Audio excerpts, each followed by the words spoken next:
So, welcome to another episode of Elite Financial Voices powered by Advisors Marketing Mastery. I'm Siddiqui Mehdi, the owner and founder of Advisors Marketing Mastery. And today, the esteemed guest that we have here on this episode today is Toby Brazwell. So Toby has been with Farmers Insurance and he's a district manager now. And he's been with Farmers for over, I believe, 15, 16 years, right, Toby? Yep, that's about right, man. That's about right. You can count better than me. So it's actually about 17. As I looked it up the other day, just because it was September was when the month I joined this organization. So yeah, 17 years. A lot has changed over that time. That's awesome, man. It's almost like 2 decades now.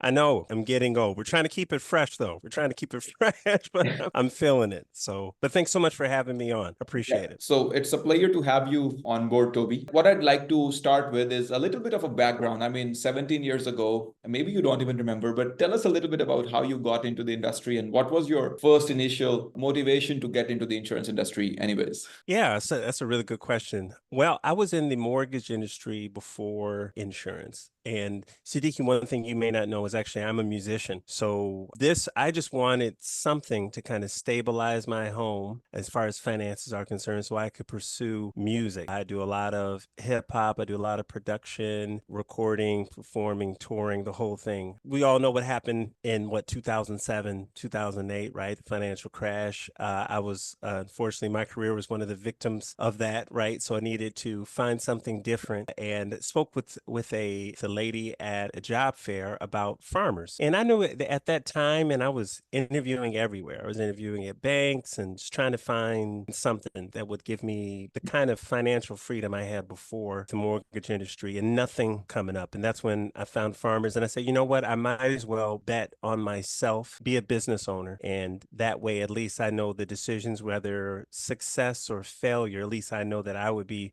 the one that kind of, controlling the ship. So that's what I did, man. And as an agent for a good 3 years, when one of my mentors suggested that he said, hey, if you want to be a district manager, it's a fantastic opportunity. I know you like helping people. There are a couple of different paths you have to take, and I ended up having to go corporate first for a couple of years. But in that experience, I was a recruiter, a trainer, sales manager, and then eventually became a district manager. So all in all with Farmers, I've worked as an employee on the W-2 side for half the time I've been with Farmers, and then as a business owner, either as an agent or district manager for the other half the time. So yeah. That's awesome, man. So you've been wearing a lot of hats in the insurance industry in the past 17 years or so. Which one was your favorite, or is your current position the favorite one? Definitely. I mean, I think everything you have stress with every position. I definitely think that if I were to do the agent position now, if I were to be an agency owner, I think I would have done things a little bit differently. Of course, we learn as time goes on, but I love what I do. I love helping people. I love being in the community,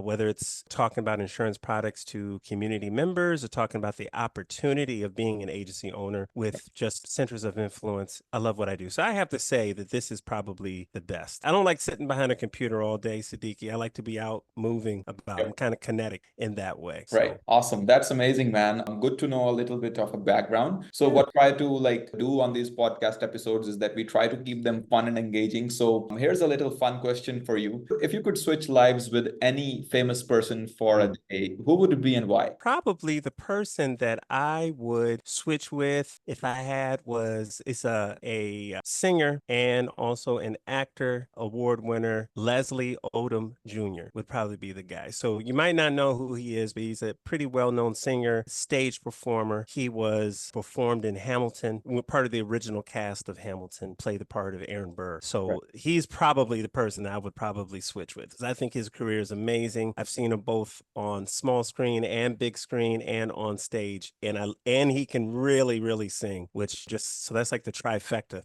It's just pretty much everything. He's a fantastic performer, fantastic talent. Interesting. So you mentioned that do you still play some instruments? You're still a musician, right? Yeah, that's the beautiful part about owning your own business, is that for the most part, you can control your time. So whether I'm working till 8 o'clock, 9 o'clock, or in the morning, or getting up at 5 a.m., hey, if I've got stuff to do, handle work, and then music is and will always be my form of release. So right now, actually, we're in the middle of recording a project. A bunch of gentlemen and I are around in the same age area code. Let's just say that. Okay, we are men of a certain age, and so we're calling this project Silver Foxes. And so all of us are, like I said, around the same age, and it's a mix of hip hop, poetry, R&B. It's going to be everything all in one project. So we're looking forward to that. And then I also do podcasting as well. So I have a music podcast called Riffs on Riffs it's just talking about music. So yeah, I'm busy. When we invite you on one of or more episodes in the future, we are gonna, get you to play something on the podcast. Please. Oh, absolutely, man. Yeah, my pleasure. My pleasure. If you need a new theme song, need somebody to produce a new theme song, man, I'm all on it. So I can take You care of probably it. are looking for a theme song for Advisors Marketing Mastery, so maybe you'll be the one who does that. Say no more. Say no more. I got you. I got you. Okay, awesome, man. So yeah, coming back to your personal and professional background a little bit. So the people that I connect with and we connect with as Advisors Marketing Mastery over LinkedIn and other social channels are mostly from insurance industry. And what I'd like to understand is that you did mention that you like helping people out, and that's how you got into recruitment. But what has been the most rewarding part of your career so far? Is it this, like helping people, or is it something else? No, I think it is. I think it's helping people. I think but there's so many different ways of helping people, right, Yeah. Sticky? So, if you want to be if we want to be really specific in regards to that, I think it is seeing someone at the beginning of their career and they don't know what they're getting into, right? If they've never owned a business before and they have all of these doubts in their mind and they need a business partner, if you will, someone to consult with to help them navigate through that, right? Because as a business owner, man, there's going to be some lean months. There's going to be some great months. It's like, man, if every month was like this, it's a great month. But things would be so awesome. But we know that rarely happens. So, but walking them through that, helping them see and forecast challenges before they actually happen, and then seeing them through that. We recently got in contact with some agents that I worked with in Philadelphia. I lived in Philadelphia about 3-4 years during my corporate career, and I spoke with these agents, and they had started way back in goodness, it had to be 2010, 2011. And they're still agents to this day. And I was their first trainer, and first manager. And I just happened to be talking to them. They called me up and said, Toby, I will never forget, all that you did and, the things that you said and the advice that you gave me. And they mentioned that I was a large reason why they were still in this position. I mean, there's nothing like that. There's nothing like that. I think that is like probably the best compliment that you could receive. So that's the kind of stuff and fuel that guides me through the tough days I have now. It's like knowing that I have those comments, that guides me through tough times now. So yeah, that's probably it. Helping people, but getting specific and really helping people do things and overcome things that they didn't think they could. Yeah. So, I mean, I guess it falls mostly in the category of like empowering them, to do something better than what they are doing right now. It's so funny you mentioned that word. Yeah, empowering. I actually wrote a book about that called The Empowerment Chords. But you're absolutely right. It is all about empowering people because I feel that people generally don't know how amazing that they are. They generally, sometimes we forget because when you're in the middle of something, you don't remember, what you did maybe the last time or what you've seen other people give in these situations. So yeah, empowerment. I just personally feel that most people who have, so much potential, they're probably in the wrong room or they are the best in the room. And this is one of the major reasons why people are unable to improve themselves. What would you say on that? I would agree. I think that sometimes we stay in the rooms that we're in, whether it be social circles or maybe it's the job or even relationships for that matter, because we're comfortable. Yeah. We are comfortable. And I think that, if we tie this in with financial literacy, I think sometimes, as advisors, we're here to comfort the disturbed and disturb the comforted, right? We want you, but regardless, we know that evolution's not going to happen without some sacrifice, some pain, some patience, and some movement, right? Yeah, I think that's what we're here for. So yeah, I totally agree. I think when it comes to that. Okay, awesome. So because what you do is more around recruitment these days rather than production, I believe, right? Well, it's half and half. It's half and half. I do have a staff that kind of helps with that, but yes, a lot of my responsibility has to do with recruiting. All right.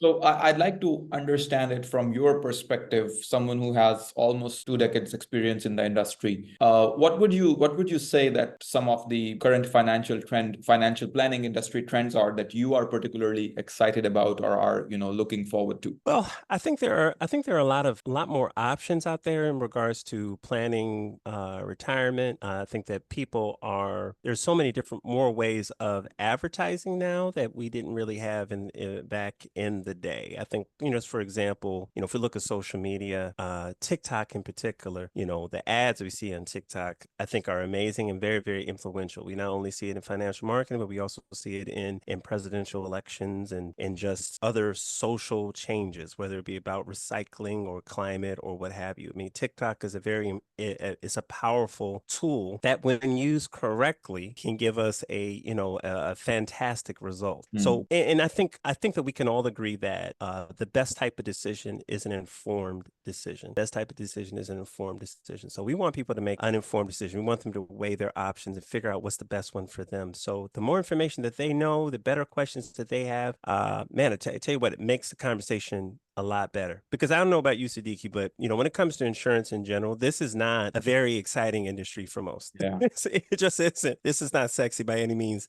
It is by any means. But the more you talk about it with folks, the more interested they get into it when they see the repercussions of certain decisions, this coverage versus that coverage. They do get a little bit more into it, a little more invested into it, and it does become more fun. Yeah. And that is why I like recruiting different types of people, because I feel like it's really, really important that our financial advisors, that insurance agents as a whole, that they truly reflect community that they serve. That means they've got to look like everyone, not just men, not just women, not just this color or that color, men and women from all, maybe even from prior jobs where they were teachers, where they were, machine operators, where they were nurses. It doesn't matter. If you have a mind for this, you want to change, this is an industry that you could jump into and have some of those skills translate to being successful into this. Right. So you mentioned that the new trends that you have seen have been mostly around marketing or the impact that different social platforms has these days on the financial planning industry. So keeping that in view, have you also started doing something along the lines of TikToks, Instagram Reels, or anything like that? I try. It is definitely, I will say this, through your company, we've done a lot of recruiting efforts, and we've seen definitely a sharp incline in regards to applicants, right? And quality applicants, which has been beautiful, definitely been a blessing, definitely changed my year. That is for sure. So for that and for your company, we definitely truly thank you. I know it just takes time for everything. It takes time for the other things I want to do, like whether it's for like recruiting for, I want to say, let's not talk about recruiting. Let's talk about financial literacy or things of that nature. I haven't really put so much out there in regards to social media. That is definitely something we're looking to do in the future, but I know that it's effective. It's just bandwidth of time. I just don't have the time right now, but I know that it works. So it's just a matter of getting that together. Gotcha. Okay, awesome. And I mean, what I've seen, especially when a new trend comes in, and most people are just reluctant to start something new, they normally like miss that opportunity. And you just mentioned that TikTok and Instagram Reels and Facebook Reels, this is the new opportunity for the financial planning industry to increase financial literacy across the country, right?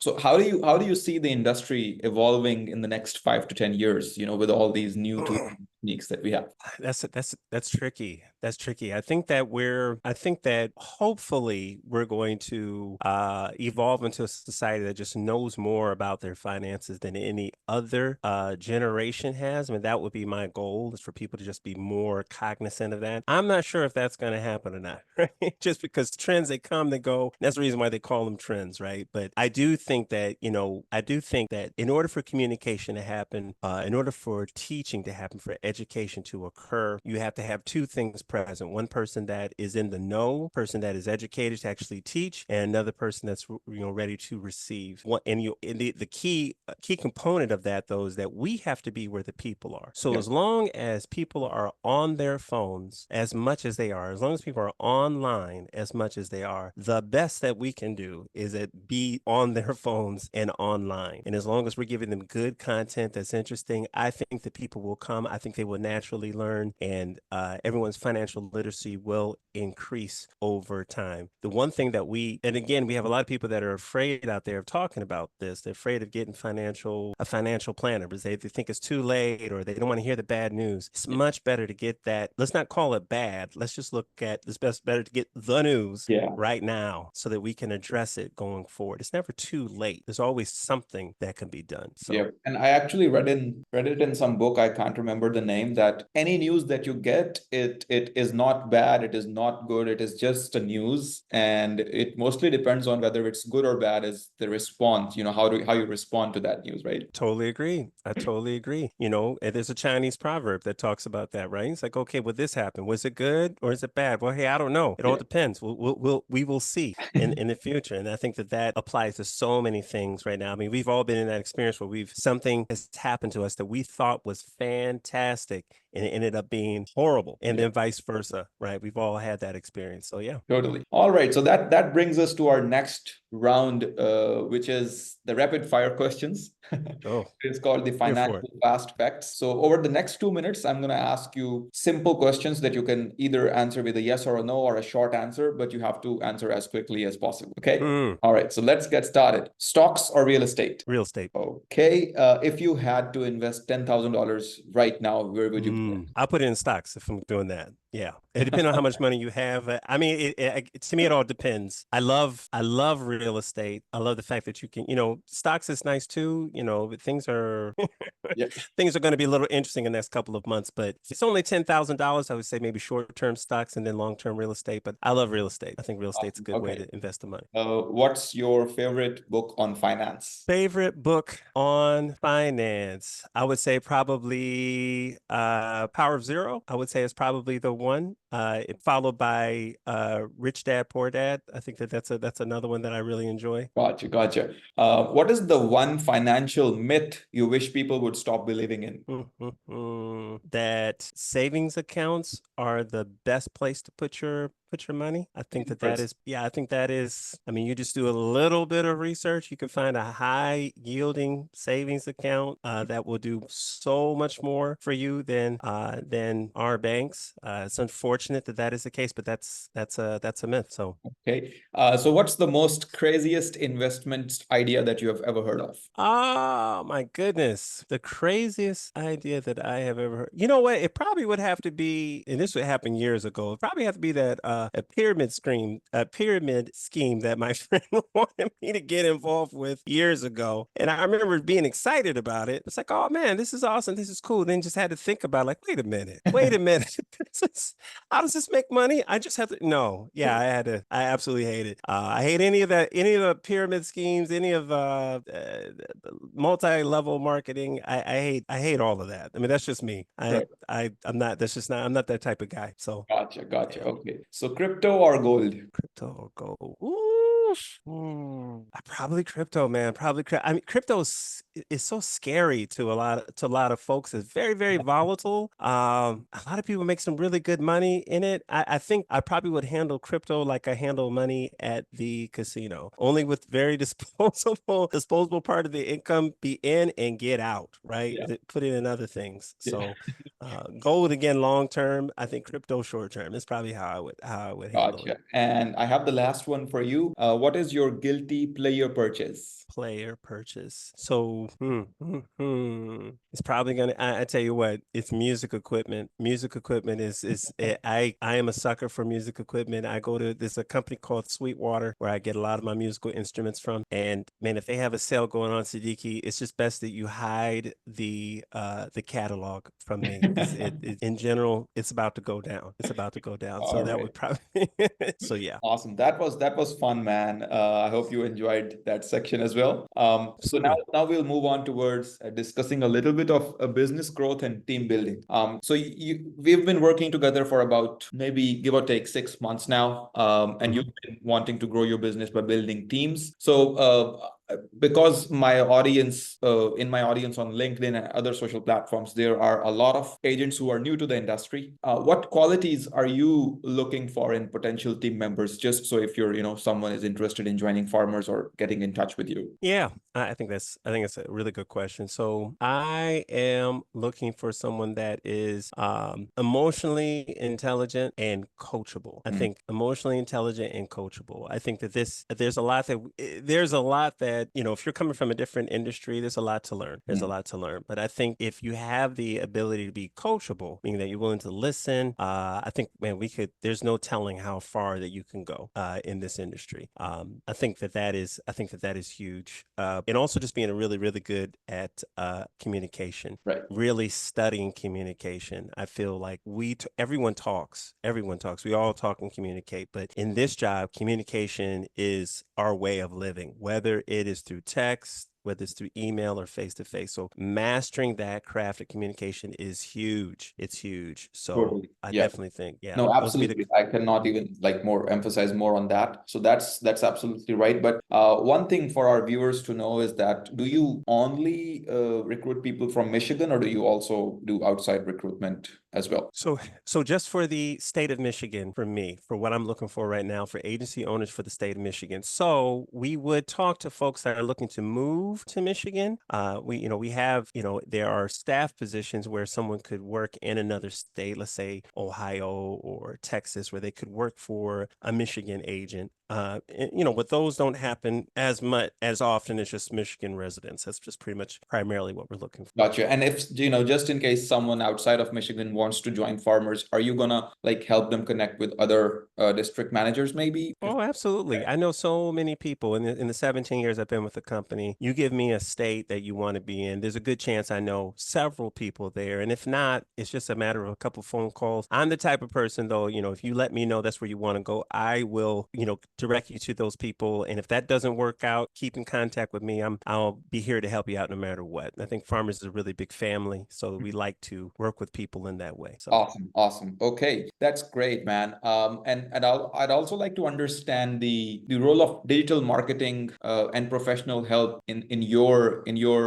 business as well. Because like I mean, of course, digital marketing has impacted every business. But before working with us, had you ever done a like marketing campaign or specifically a digital marketing campaign before? And what was that around? Okay, interesting. It's funny. I released a couple of music projects last year, and with those projects, I did not have really the time to to be online every day, advertising for people to buy the project. But I did do a couple of ads on Facebook and on Instagram, and it worked. It worked. I was very surprised. I mean, I'm from the era in hip hop where products were sold mostly face to face after a show. Here's my CD, or and what have you. That's normally how it worked. I would say last year was one of the first times that I ever got into, put my big toe into digital marketing, and it worked. So I knew that, like, wow, people are buying my project, in states I've never performed at, in countries I've never been there, just because of the power of the internet. I said, wow, if we could make that into a professional, how could that help me professionally Yep. in regards to insurance? And I think that's where I know that's where your company's stepped in. So I knew it worked. It just takes consistency, Yeah. takes, a system to be, totally set up, good content, whether it's, good cameras, good editing, because it's competition. A lot of people are thinking the same way, but your company provides all of those things. I mean, you guys helped me with the script and things like that. It was just, for me, it was just easy. You just had to press record and Yeah. get to it. Beautiful, man. Guys, we are not trying to do an ad for our agency.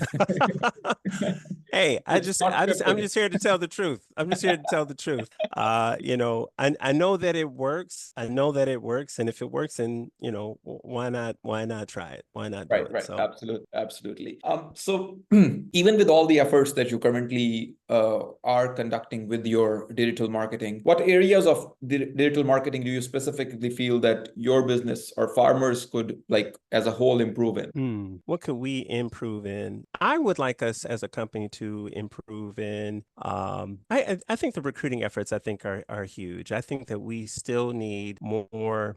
We need more diversity. I mean, it's just really no ifs, ands, buts in it. We need more diversity. We need we need. There are some statistics out there right now that show that your average age of agency owners, people that are involved in insurance, are of the age of 50, 55. Right. And then they're also all in, a lot of us insurance guys look the same. Mm. And to me, that is problematic. That is problematic in the year 2024 and beyond. I think it's problematic because I know as a person of color that, when I talk to different crowds, if I'm up on stage and I'm talking to different crowds, I have to really know the room. You got to read the room. And in the community, there's a whole lot of different rooms. There's a whole lot of different rooms. I know people that specifically want to do business with women. There are a lot of folks out there that want to support female-led businesses. And I think that's fantastic. There are a lot of people out there that want to support businesses of color. That I think that is fantastic. We need, as an industry, more of those people to fill the ranks. And they're out there. They Yeah. are out there. Right. So we need to do a better job, I feel, at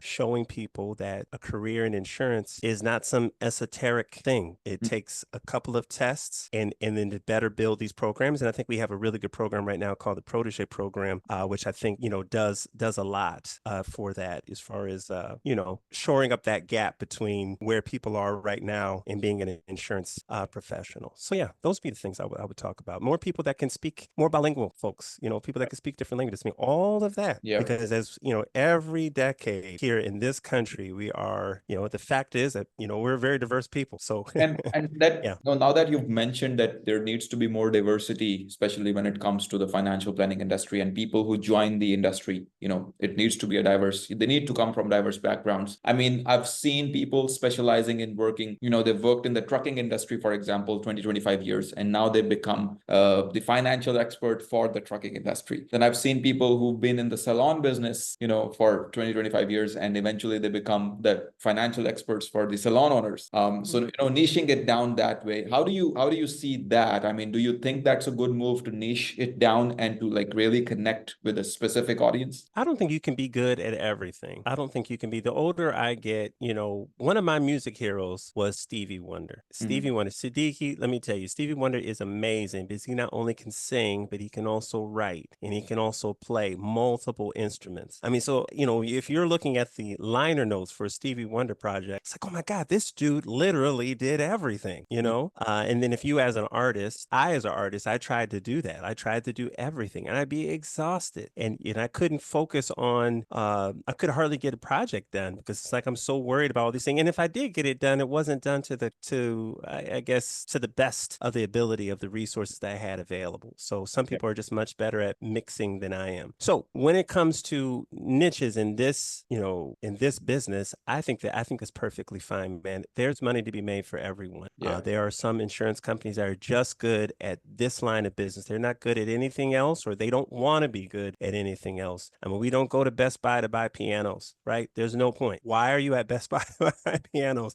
Makes no sense. Yep. So I think niche industries like that, I think it's fantastic. I think it's a good approach. It's a fantastic approach to do it. No, absolutely. I mean, I 100% believe in that because being an agency owner, being a marketing agency owner specifically, we can work with any service-based business. But we decided back in 2020 that we are only going to work with the financial planning industry, with the insurance industry. And this has been the most, like, I would call it a revolutionary sorts of a concept that we just, made sure that we are only focusing on this one industry. And that's where we have grown the most. And now when we talk to people like you or someone else, I get on like 7-8 meetings a week. They take us as the experts of this particular industry because we know the ins and outs of it. And if we come from, just from a general perspective, they don't know the terms like annuities, fixed annuities, variable annuities, recruiting strategies. So most people who would come outside of the industry, they'll not understand that. So I personally also feel that there's enough money to be made in a niche. And if you really want like a blue ocean for yourself, just niche yourself down, just focus on one small area, and there's enough money to be made in that particular area, right? I totally agree, especially if you get good. Because what you know, if you when you do a niche, you're really increasing your expertise in that, and more than likely, it's going to be something that you really enjoy, right? Which makes it more fun and Yeah. enjoyable Yeah. for you. And I think people can feel that, you know. So yeah, I think it translates to a This is good exactly like, business you let's say you need a surgery, you won't go to a general physician, you would go to like a specialized guy. That's right. That's Right. right. And the That's right. specialized guy, of course, he's going to charge more, he's going to value his time more, and you're going to also value his time more, right? Yeah, So that's how you should position yourself, whatever industry you're in. And I'm a that's big right. believer in that. Yep. I'm a big believer in it as well. You go to a generalist, you probably get just general results, Yeah, right?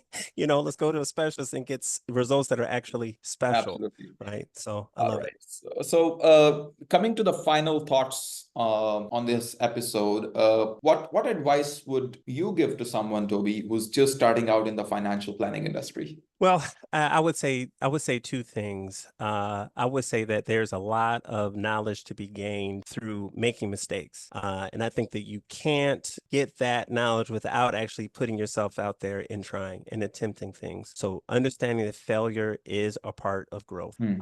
So not being afraid to fail. And the other part I would say is to, you know, kind of part two of that is to stay learning, always reading books. And then I think lastly would be get a mentor.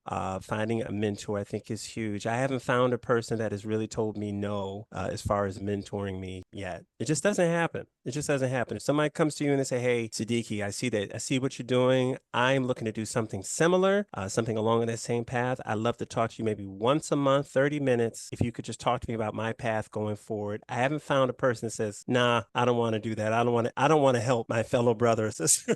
It just doesn't happen. So Very I true. think those would be some important parts to remember. I would Mhm. also like to add something to that. Most of my, like, the most valuable business connections that I've made have been made for free. I mean, I just literally, Mm. all I did was reach out to people, and I literally, so one of my connections, Sandy, she's a realtor based in Kentucky. And I just reached out to her back in 2017, and I just asked her like, "Hey, I need your help." And she was already a 2 Comma Club award winner with ClickFunnels.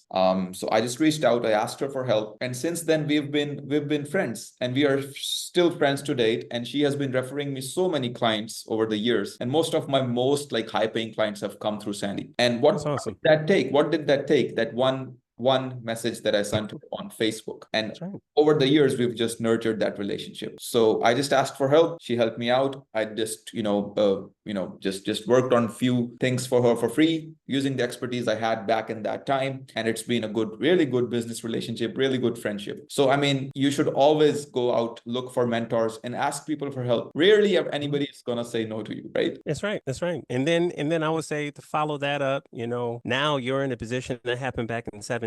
So now we're looking at, you know, 7 years from that point. Now you're in a position where you know a lot of stuff and you Absolutely. actually have things that people that you can refer to. So now it's time to pay it forward. Yeah. Now it's time to pay it forward. See somebody else that's young in the business, whether it's Sandy 2, 3.4.0, right? You're now, you know, this version of Sandy or whoever is young, trying to get it started. Hey, shooting business their way, giving them a shot, a chance, giving them good feedback, mentoring them when they can, if they want it, Yeah. and is good. It's good karma, man. It's good karma. I think I believe in that. I believe in the law of attraction and attracting these good things to happen to you, and also be in a mindset to help other people when possible. So Yep, absolutely, absolutely.